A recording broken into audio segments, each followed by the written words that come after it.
Welcome to our final event of the season, one I've come to think of as our BFF reading, aka Stephanie Burt, who will introduce shortly, Forrest and Fanny.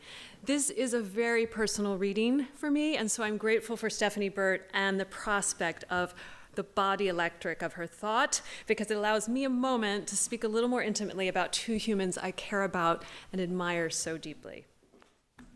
I said BFF stood for Forrest and Fanny, but it could also stand for two other Fs that Fanny writes about in her latest book. Free will and flocking, she says, a perfect arrangement.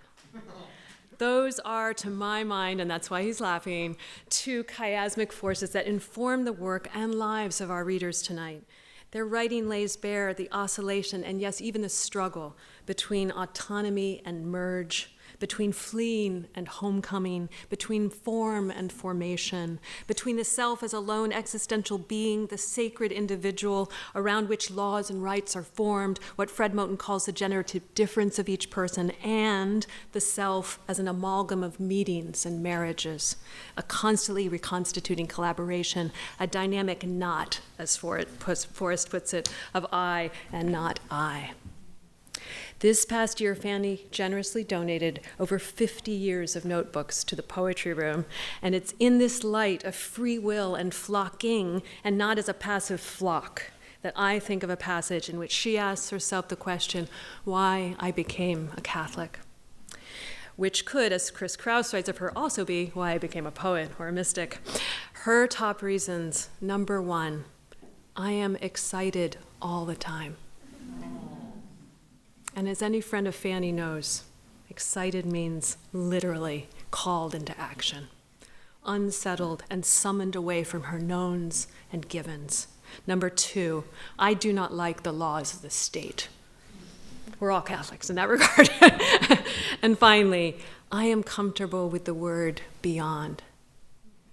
Both of our guests tonight share in being comfortable with or are drawn toward the catalyzing discomfort of questions, relationships, disciplines, landscapes, languages, causes, and plights that compel them, as Forrest has put it, beyond the given life. Their work is forever pressed against the edges of all they are not. Whether it be through geology and biology or radical theology and political organizing, both lead us into spaces that decenter the individual and the bounded notions of our being and reorient around alternative formations and collectives, different modalities of meeting, what Forrest calls an initiation into the one among many. Both, I misquoted you, but you'll correct that. Both structure a relationship to their subjects and to their friends, I might add, that respects that everything is inextricable from its travels and from its morphing, migrating, and mixing. Theirs is a poetics of observation, compassion, curiosity, and accompaniment that does not seek to dominate their subjects, but respects the trajectory of each being. To quote Fanny, the journey is great in thee. In many ways, I think you'll agree, their poetics extends into this room tonight, which is overflowing with friendship. Friendship, of which they are such generous exemplars in their work and their persons, is to my mind the most democratic of relations, one that situates its participants around the primary rights of freedom and of change, and a non-belonging to us that nevertheless makes us feel connected. And as it happens, Forrest and Fanny are themselves old friends. They first met in Brookline at the home of the late, great Margot Lockwood, after Forrest's first book, Rush to the Lake, was chosen by Fanny as a part of the feminist collective Alice James, which published my first book. Later, Forrest and C.D. Wright published Fanny's The Vineyard with their indie press Lost Roads. They subsequently reconnected on the West Coast, and this is a quote from Fanny, during the early days of language poetry, a deep 80s whirlpool of poets, according to Fanny, that led Forrest and her into, quote, different yet adjacent tidal pools. Two pools which tonight have a chance to merge again, thanks in part to the wondrous alchemical mind of Steph Burt. Please merge your hands and welcome her.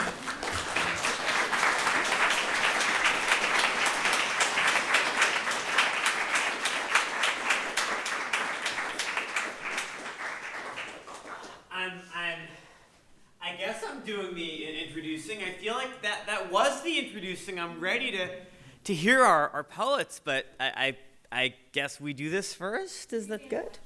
What? Okay, I'll try to not be passionate. No, yours was great, Christina. Am I introducing them? What? It is. It's a really Wow. Hi, everyone. I introduce Forrest, and then I introduce Fanny, and then I get out of the way. Okay. Well, it's hard to introduce someone who's done as many things as well as Forrest Gander. I was tempted in writing this to use one of my favorite last lines from a poet of great last lines, Forrest Gander, from one of my favorite and one of his earliest durable, resonant memorial poems, and a poet who, after his 2019 Pulitzer volume Be With, has become known for memorials. I was tempted to say the things he knew how to do, he did them. And that's from a memorial from a few books ago to a rural Southerner, a member of an older generation. And it works because there are so many things Forrest knows how to do, representing rural Virginia's speakers and landscapes and hard work among them. But it doesn't work at all because Forrest is still doing those things. There are a lot of those things. Instead, does this come out of the thing? No, it does not come out. Okay.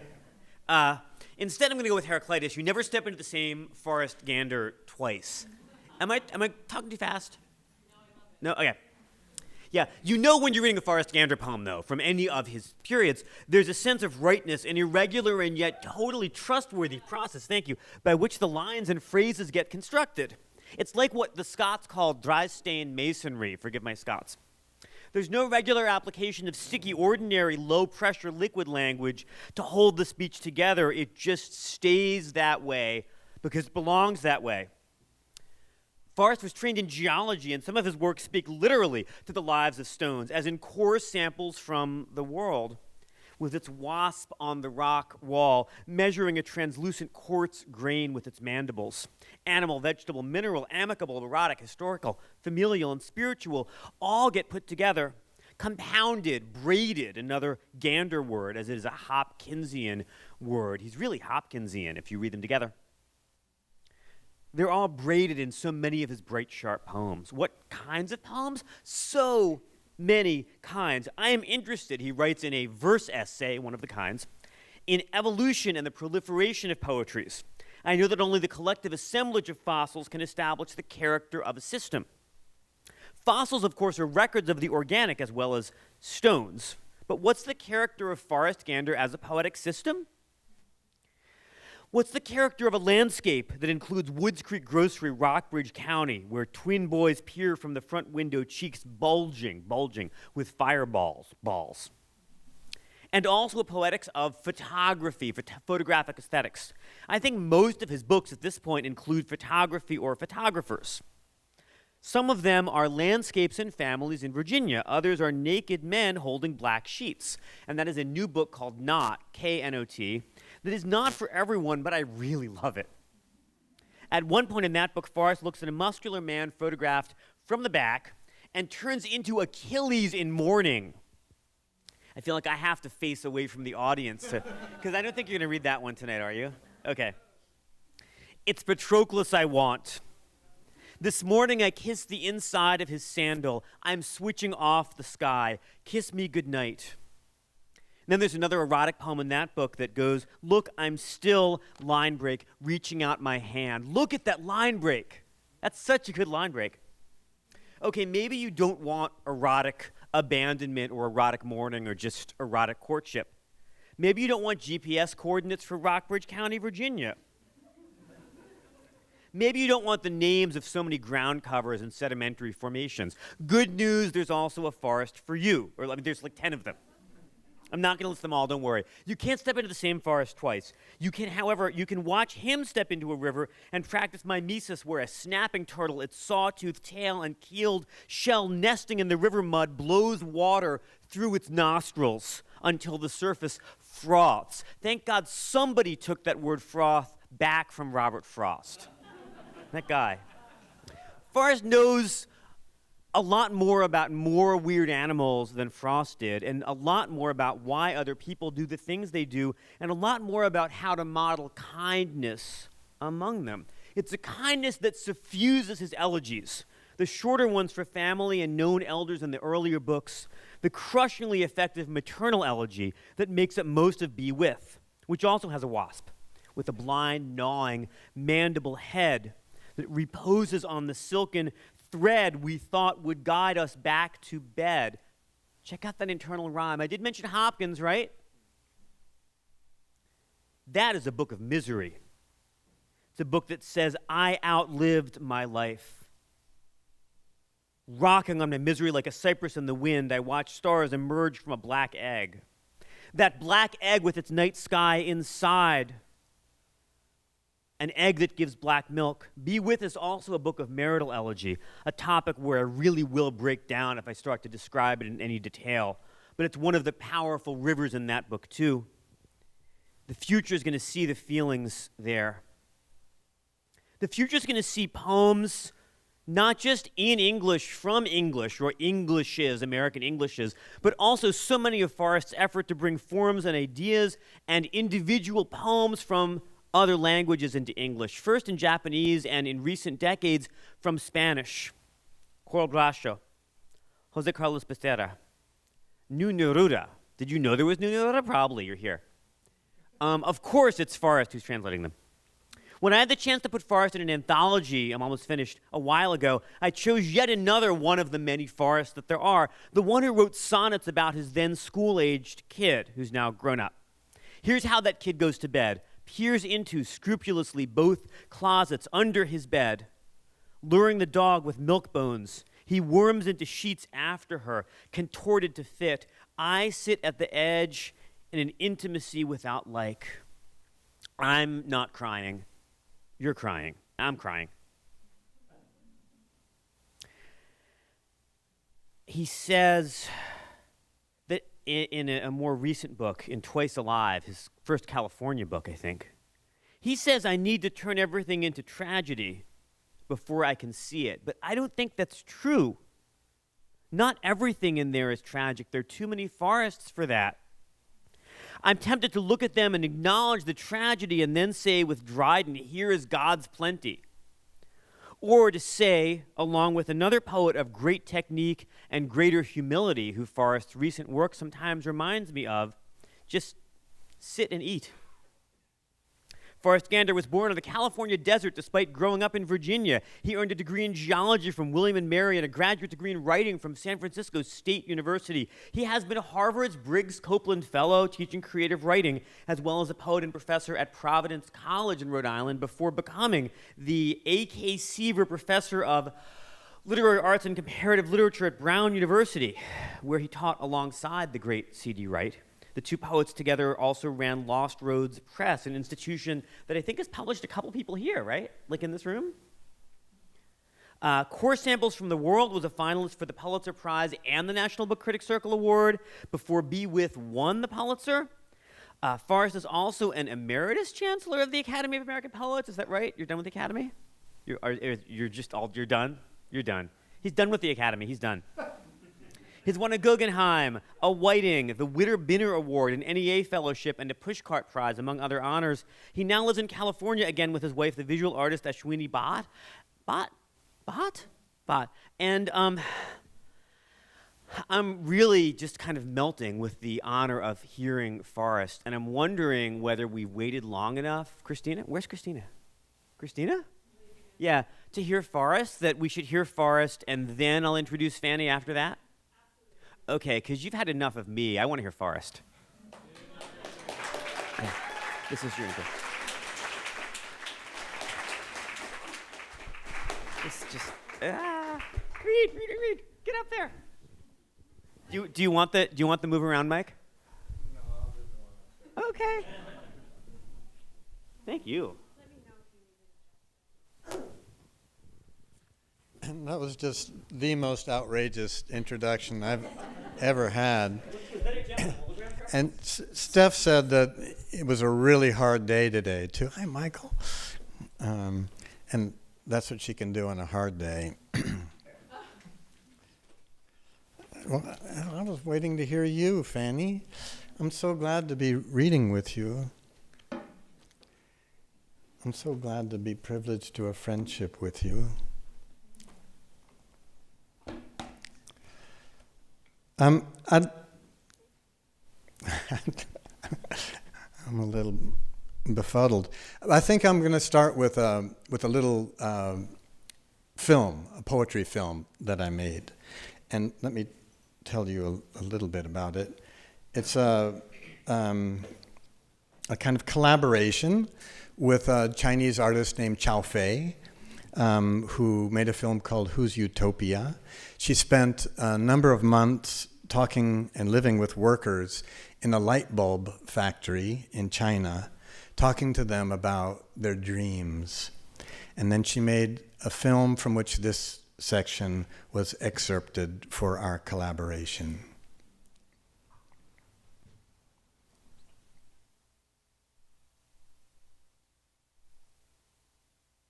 Behind it all, the ratcheting arterial pulse of machinery.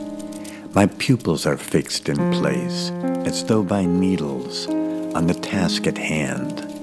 At hand, synovials of tungsten filament, contact wire, gas-filled glass bulbs, and orchestral clinking, until, as though called forth from my collective hours of concentration, some afterbirth of monotony, the unpredicted enters the room like a pair of gods sheathed in silence, miracles of precarity, rupturing the membrane between habit and dream. He with his swiveling step, she pulling back her shoulders. Their inner stillness adds magnanimity to their motions, uncanny, pre-hypnotic, incomprehensible. Mustard flowers waving in a charred field. How can I look away? My eyes have no lids. If I grant them just a minute of my attention, I wonder if I could emerge from what has shattered inside me.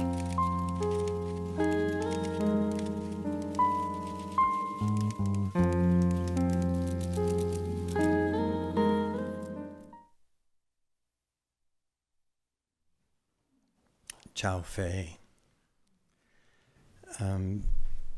And I'll be reading exclusively from Twice Alive, which begins with this poem, which is an aubade for those, including my mother, who so many of us lost during the pandemic.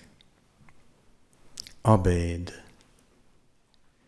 Can you hear dawn edging close? Hear soft light with its vacuum fingertips gripping the bedroom wall. An understated what? Exhilaration? Can you hear the voices, if they can be called voices, of towies scratching in the garden? And then the creaky, low, husky voice, flecked with sleep beside you in bed, telling a dream as though in real time. And now, interrupting that dream, can you make out the voice, if it can be called a voice, of absence speaking, intimately, to you, directly, using the names of those who are vulnerable, those who are gone? I know you must hear it, feelingly, a low vibration in your bones.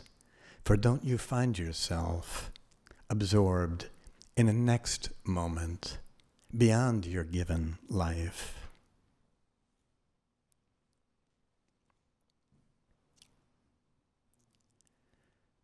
And this is a California poem which mentions a town that's famous for its populations of poets called Bolinas, where Fanny also has spent time being courted, evidently.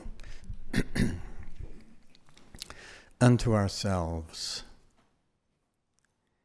Even when we'd stopped, in every essential way, stopped moving forward, when we came to see we were descending, even more tightly bound to the vortex, as images rushed by in front of us, and a blue whale rotted on the sand in Bolinas, its stink drifting southward, where dozens of barnacled 40-foot grays, dead from starvation, began to hulk against the shore, the white tufted foreheads of waves smashing against those knolls of oily, decomposing flesh. It was everywhere we looked, if we cared to look, out over the bite-sized squares of cheese and Saintsbury wine, into the hum taking place under a coved moon, or cared to listen to clumped wild rye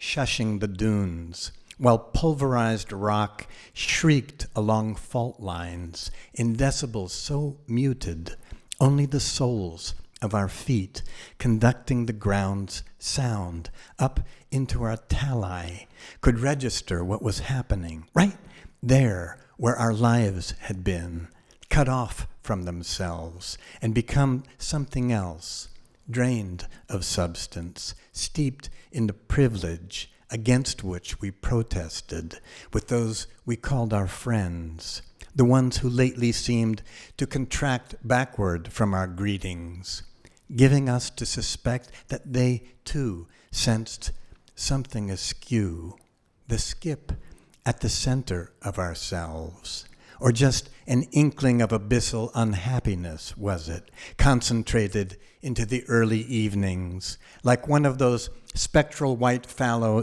deer introduced to the headlands that began to outcompete native species, and so, before they were slaughtered, every one, by hired hunters, inciting arguments about what was native if all systems are given to change. Maybe our ear twitches, maybe the deer's ear twitches, but we still can't quite make out in the dimness what we're looking at, can we? Nor is there interim from the tumult of incoming, the masticating chores, ping-pings begging immediate response, the sheer overabundance of the present shame, which plugs up each minute and stands in now for whatever it meant to live oneself before every gesture became performance for an audience we imagine never to be finished with looking at us. And as for the budding out of being we'd called passion, or the sensual moments phrased into our gait, when we were coming to feel something, when our shadows merged, not as romance, but the real consequence of our mutuality, with shadows of conifers along the steep ravine, and completely naked and without relief, the world parsed us into the inhuman, where rosette lichen surged across rocks, lacking nothing that might be needed to answer for our existence. By now, some of us, outmaneuvered by the economy, were lying around Dolores Park like fallen fruit, waiting to rot. Others found themselves receptive to a trivial, self-justifying kindness. What with coral belching up its algae, the constellations receding, the awakening tundra, how could we bear, we wondered to each other, even the weight of our own sorry initiatives? Life, someone countered, is pure gratuitous magnitude. Just look, the light is there, grace itself. But it was already noon, and as we looked, the colors of the hills began to blanch, and all around us in the field of the visible, we sensed, without speaking, duration's ebb.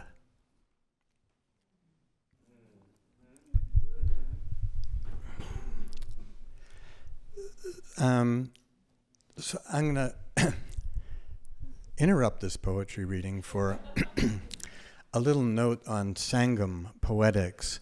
So some 2,000 years ago, there was a blossoming of literature in southern India that came to be called. You guys are welcome to come in if you. Oh, it's not. You're not welcome to come in. All right. I'll have a fire poem soon. Some 2,000 years ago, there was a blossoming of literature in southern India that came to be called Sangam, which means convergence. And one of the two styles of that literature is called Akam. And it's a poetry in which personal emotions are linked with landscape in such a way that human feeling is expressed as inseparable from the place where that feeling occurs. It was considered not only unethical, but impossible to write about human feeling, as though it weren't affected by the world around and in relation to that human.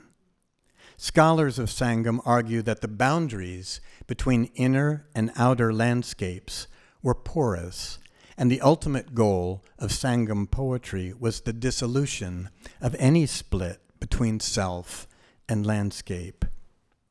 Because California, where I live, shares the same 5 basic landscapes that appear in the Sangam poems, I've written poems influenced by the Sangam tradition, but relocated in California.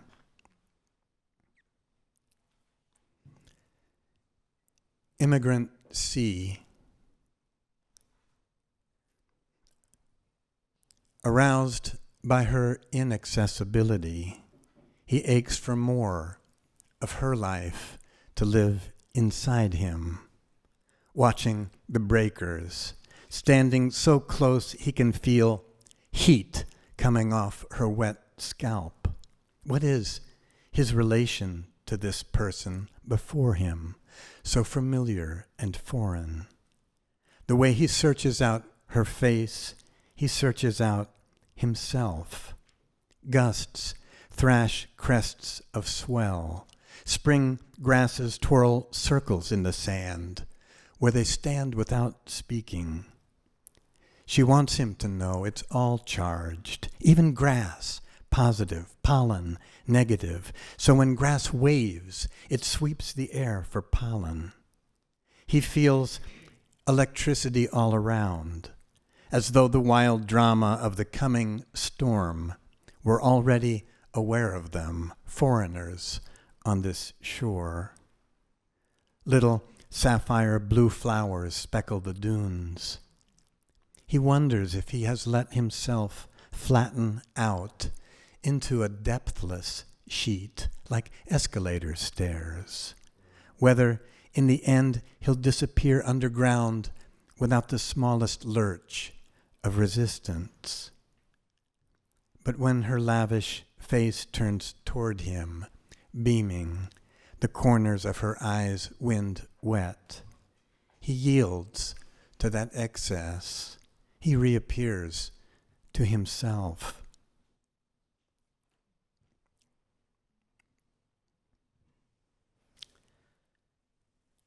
And another of the landscapes that come up in the Sangam poems gets translated as wasteland. I understand there may be another poem titled Wasteland. This wasteland is for Santa Rosa, which is the town next to the one where I live, which burned twice in the last 8 years in catastrophic wildfires caused by human malfeasance and global warming.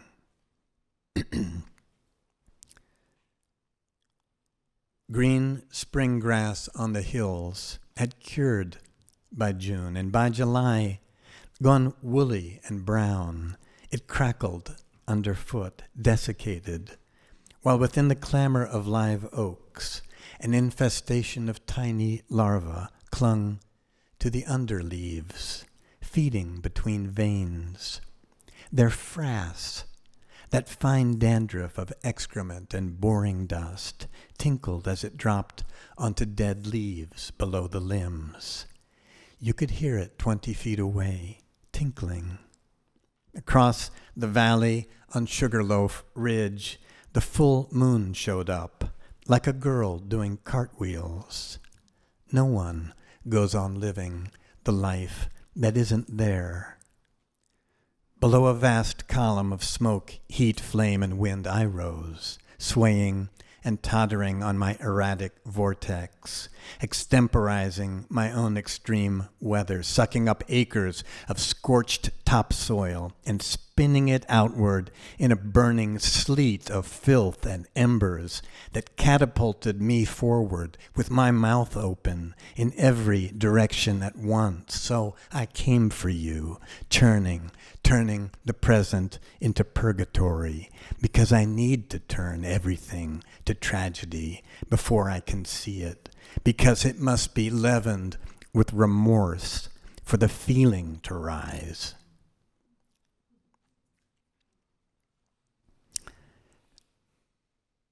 And I'm going to give another little introduction that begins my book and then finish with an extract of the title sequence of Twice Alive. So what we all learned in high school probably about lichen, which is that it's an indicator species for pollution, that it's a synergistic alliance of a fungus and an algae or cyanobacteria, is basically true, but really simplified. With lichen, the original organisms are changed utterly in their compact. They can't return to what they started out as. And according to Anne Pringle, one of the leading contemporary mycologists with whom I've had the lucky opportunity to collaborate, it may be that lichen do not, given sufficient nutrients, age. Anne and other biologists are saying that our sense of the inevitability of death is probably determined by our mammalian orientation. Perhaps some forms have theoretical immortality. The thought of two things that merge, mutually altering each other, two things that, intermingled and interactive, become one thing that does not age, brings me to think of the nature of intimacy. Isn't it often in our most intimate relations that we come to realize that our identity, that all identity, is combinatory? So this is a piece of local monzonite that's been lent to me by one fabulous poet sitting over here, and it's going to participate in the reading, which has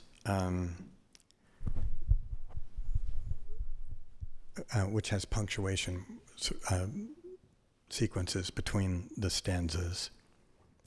So this is a condensation of the longer poem. It's called Twice Alive.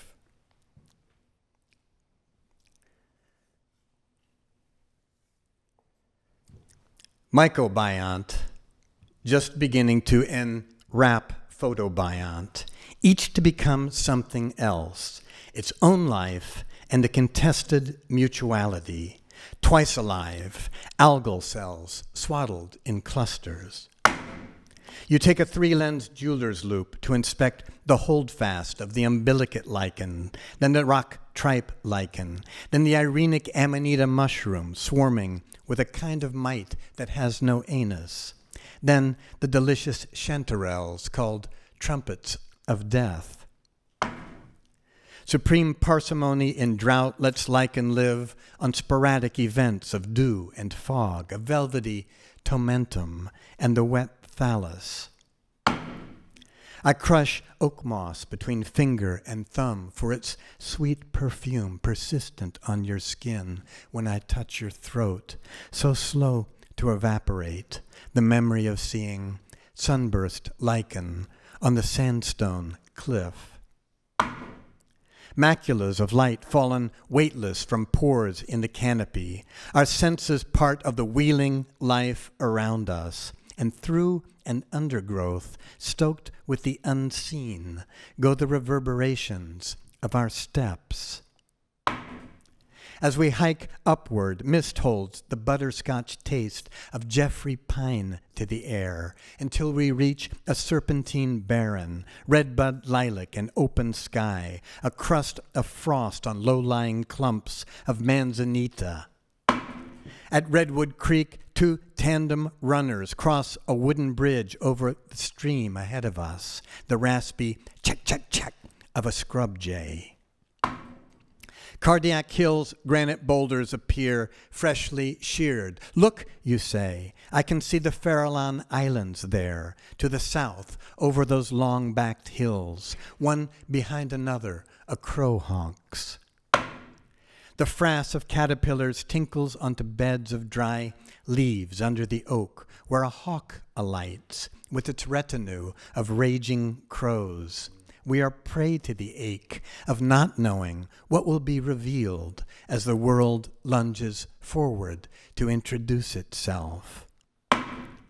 Clusters of tiny green dots, bitter oyster, line the black stick held in your hand, weak trees leaning into us as if we were part of the wet dark that sustains their roots under dead leaves and that armillaria.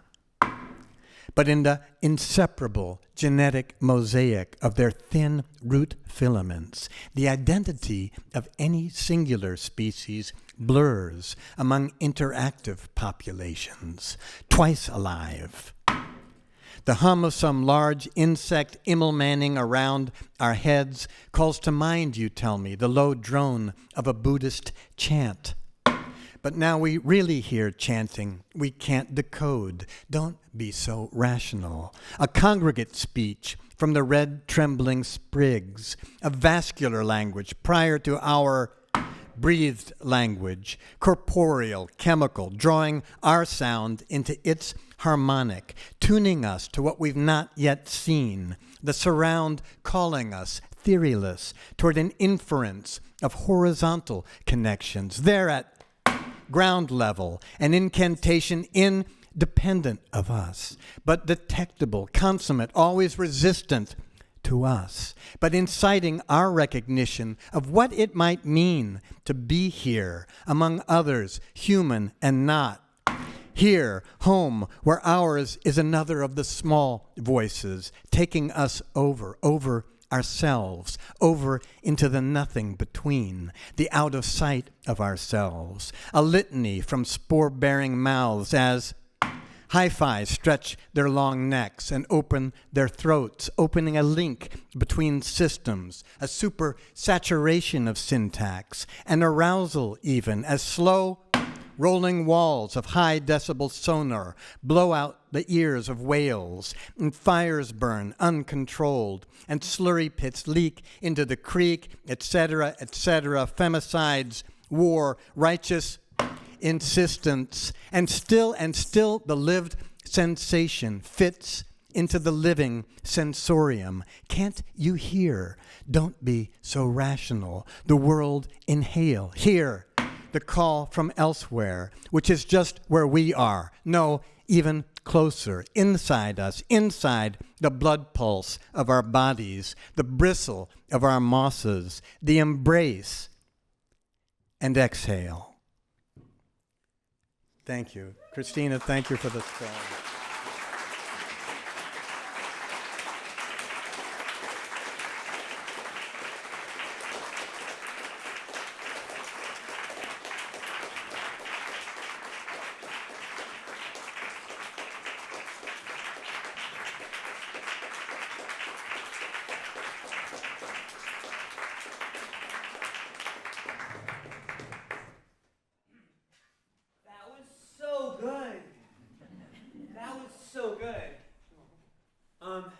Am I introducing Fanny Howe? Okay, yeah. Do you have your mic? Do I?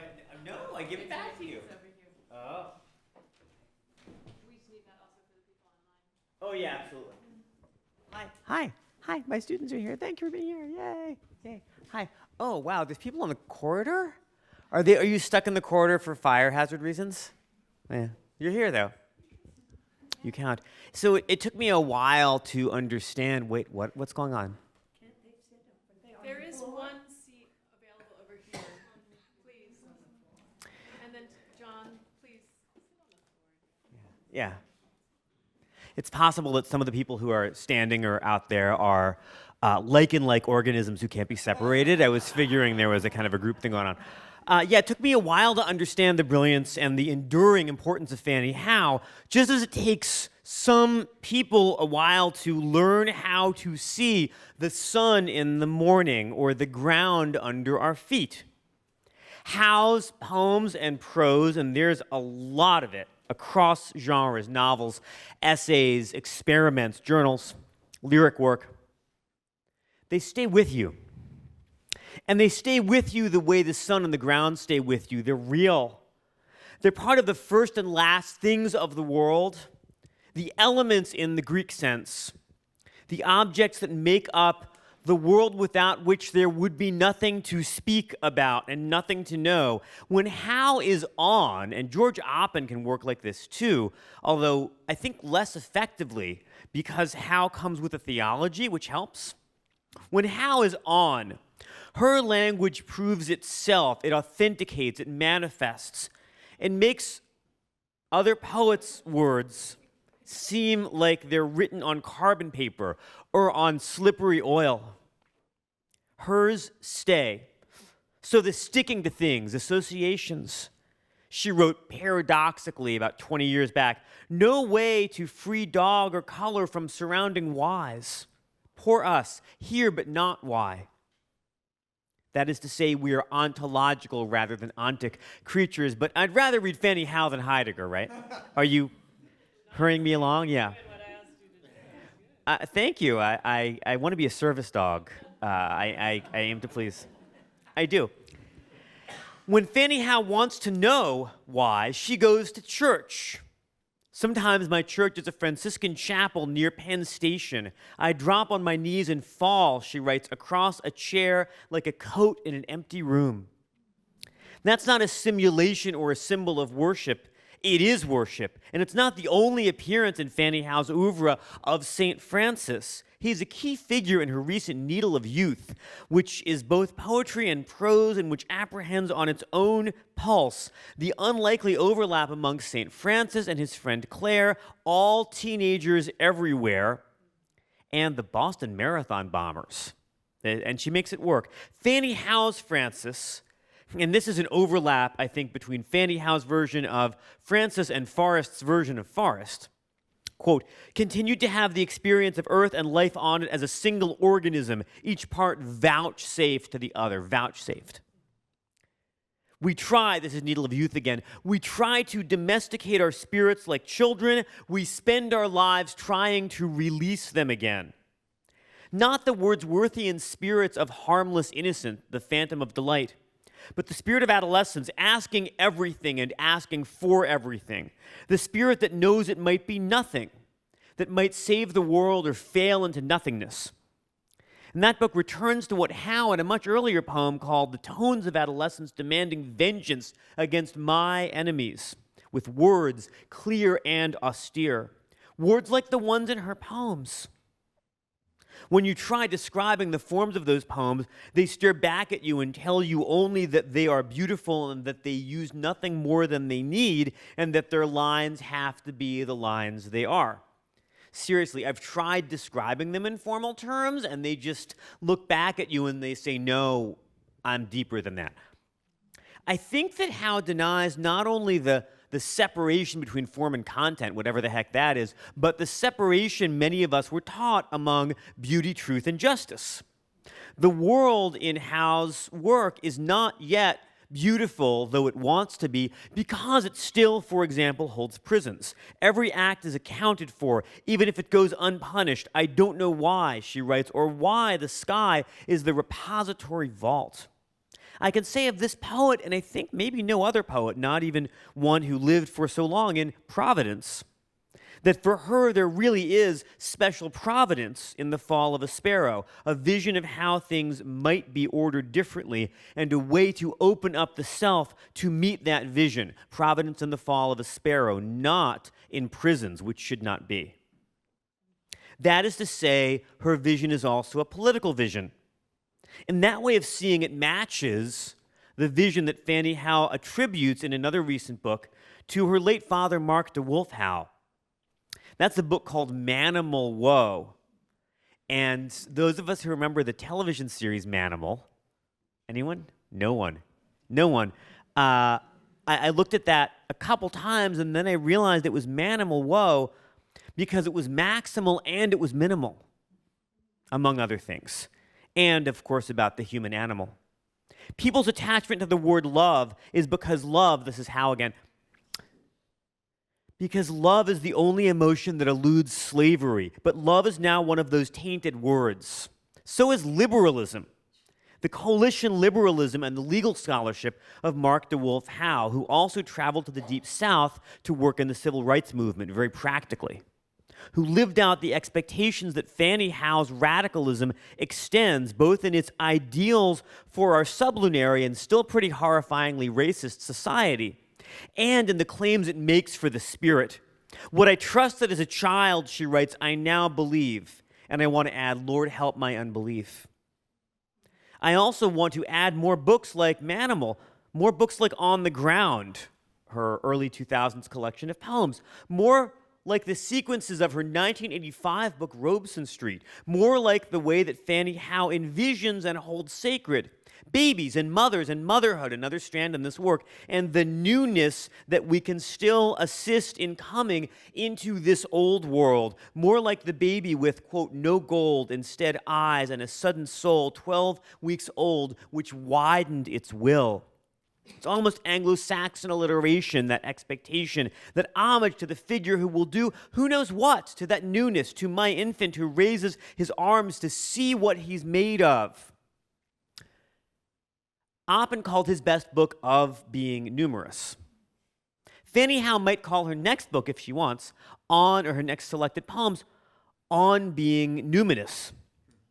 Because it is not only the names, the nomens, but the fallenness and the holiness and the real existences of the people who move through the streets and the buildings, who come into the complicated families, who meet her or are her and bring their numens that the poems then bring forth. And by poems, I mean poesis things. Some of them are in prose, like the forthcoming prose work London Rose. And by made things, I mean they keep going. They summon her back to them and us to her. The things become moral agents, means of encouragement where, quote, most failure is a result of fatigue and perseverance is one of the greatest virtues. That's almost Blake, unless it's almost St. Francis, which is short for Fanny, as in Fannie Howe, who summons us too. And to quote some earlier Fannie Howe, and I should specify that it is about the big ball of light in the sky, whose name is spelled with a U, not about a male child, unless it's that too. Get up, girl, a son is running the world. Fannie Howe has written, I think there are 30 books at this point? Are there? No. Okay, yeah, it's a good feeling. 30-ish books, 5 novels, several collections of essays, and like 20 books of poetic verse and prose. She wrote as Della Field a number of novels about nurses in the 60s while working on other novels modeled on Jack Spicer's books to be published, and they were published under her own name. There's just so much. It's really good. You should just read it. Start anywhere. Born in Buffalo, she grew up in Cambridge and is now professor emeritus at the University of California, San Diego. She has also taught at MIT and now lives in Greater Boston. She's won the Ruth Lilly Prize and the Lenore Marshall Award. She's been on the shortlist for Canada's Worldwide Poetry Prize, the Griffin Award. And I think everyone I know looks up to her, and with good reason. And, I do too. Fannie Howe, everyone.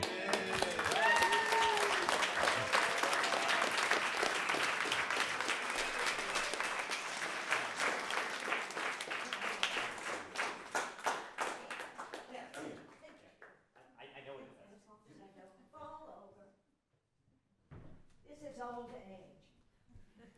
In case you never saw it before. It has to do with balance. Thank you. Whoops. Thank you. Thanks especially to Christina and Mary, of course, and for the lovely, cozy evenings in a big room. I think The missing person is Jory, who I want to keep in the front of my mind as I sit here, as I'm sure we all do. Because she's like the running god of the philosopher Eriugena, a Catholic maniac who believed in this strange figure called the running god. But I now believe in it too. You can't catch such a spirit because you don't need to. Her voice, Jory's, is heard anyway as she passes along beside us. I'm going to read tonight from a little book called London Rose that I wrote in the early 90s while I was working in England. The only poem in this selection is by the Russian poet Mayakovsky. The rest is prose and published by a press called Divided Books, which is very young and new in London.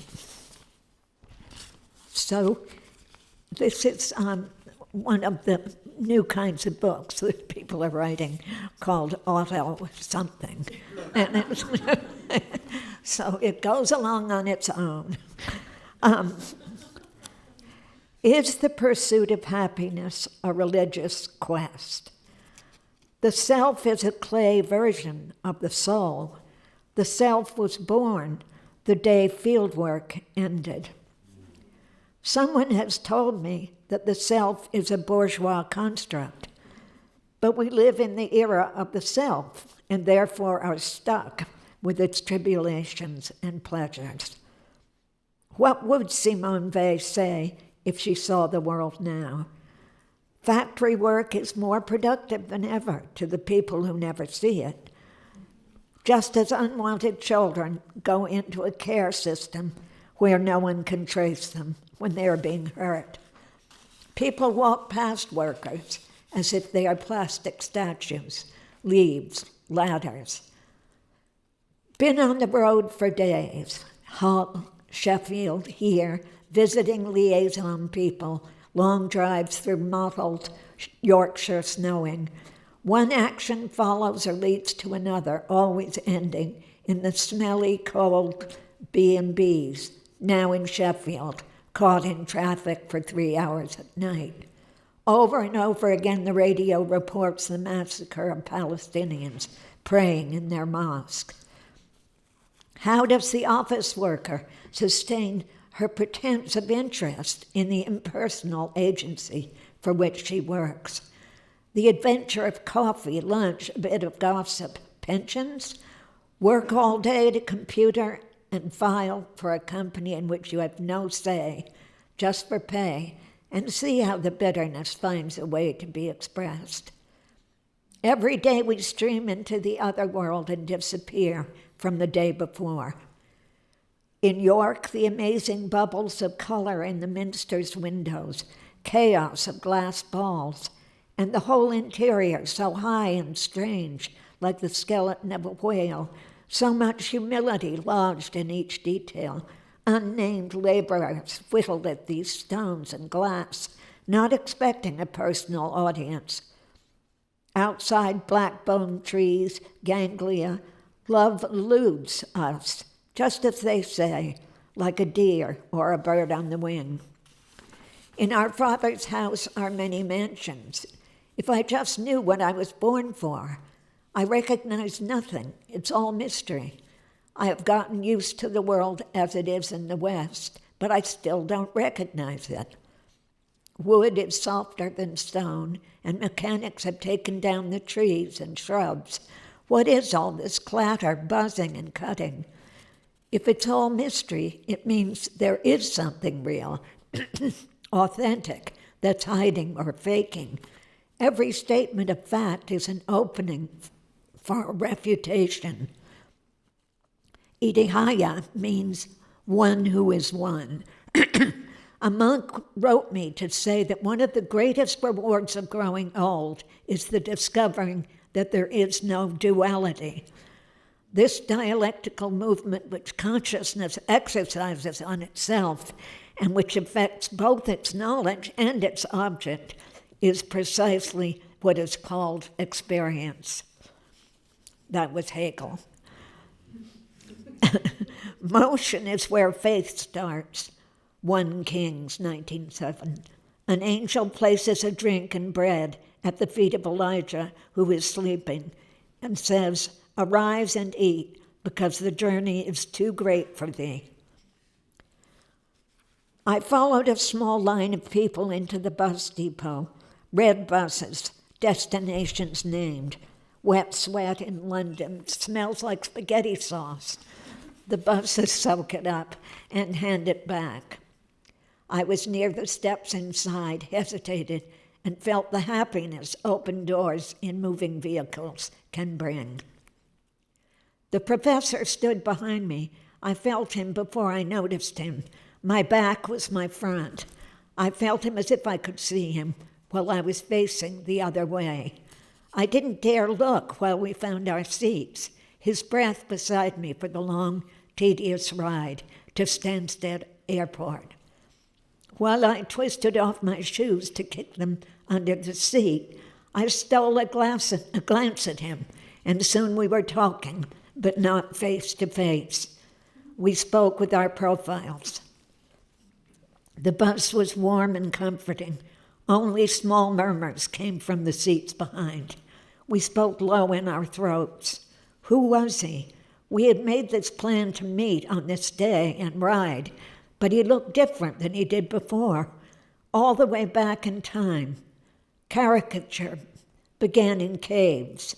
He was a scholar of political caricature.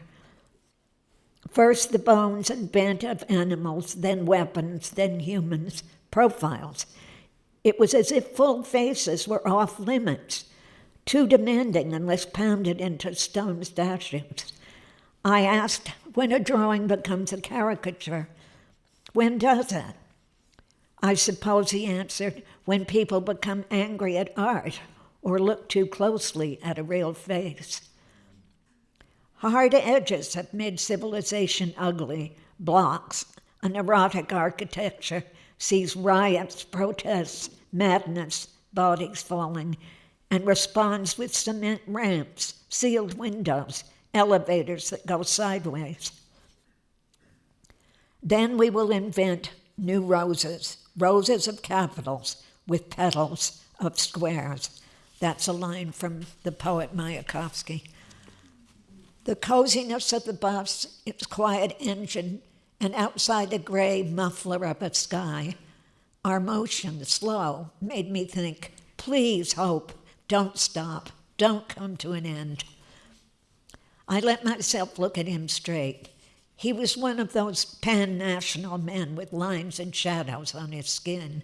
He was thin and serious, mouth sensual, eyes lidded and luminous, and his hands he held clasped before him as if in prayer. I supposed he would be serious in his bones, but the laugh lines in his cheeks were not stern. When he turned, his gaze stayed on my mouth rather than my eyes. Our minds were equal. We had nothing to say. It was strange how sure I was that I had not really seen him before. He made perfect sense to me now. Had I mistaken him for someone else? Eyes so bright belonged to an artist, a warrior, or a monk. I felt shame at wishing we were the kind of friends who could touch on a bus, hold hands, lean in and whisper. My cheeks felt hot from the radiator under us. His were a pale red, too. Celibacy is not cerebral, but blushes like a salamander and intensifies all colors. Petals of roses, cement squares. We spoke in more depth of why we were going where we were.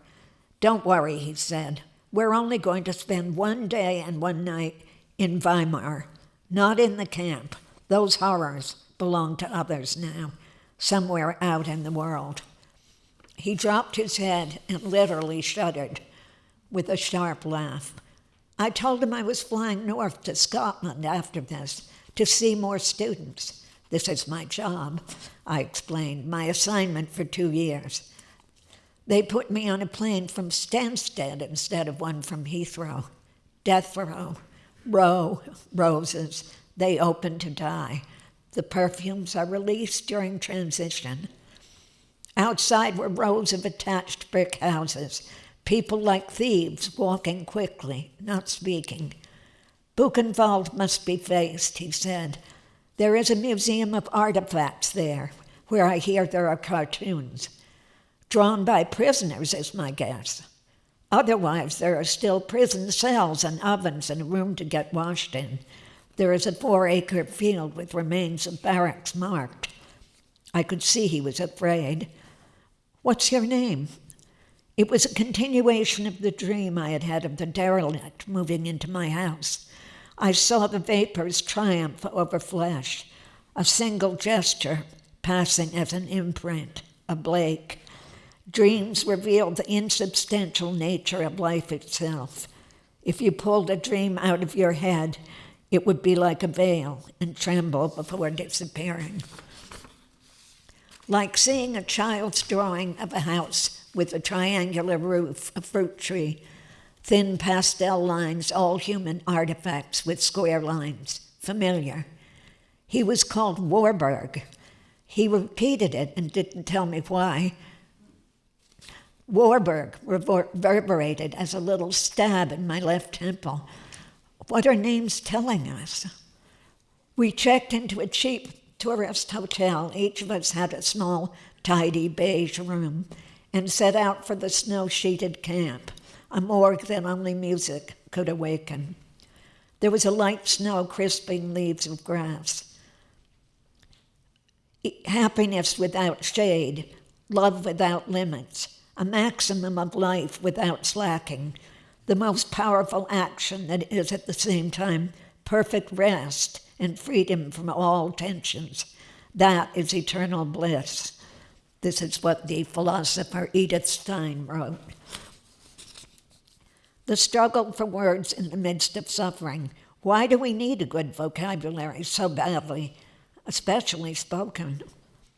Sheep crossing borders still express themselves in their own birth tongue, Ba.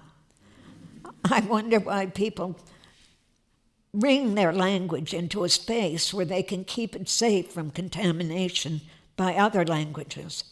Borders can't keep voices in, as birds know. Goethe, who sat in the shade at Buchenwald, wrote, "We do not have to visit a madhouse to find disordered minds. Our planet is the mental institute of the universe." He really wrote that. An egotistic poet told me I had made myself a poet through years of labor. Maybe he was right, but it was not what voices said in my dreams. Is it ambition or confusion that makes me work on my sentences so hard? What am I looking for when there is nothing there to see?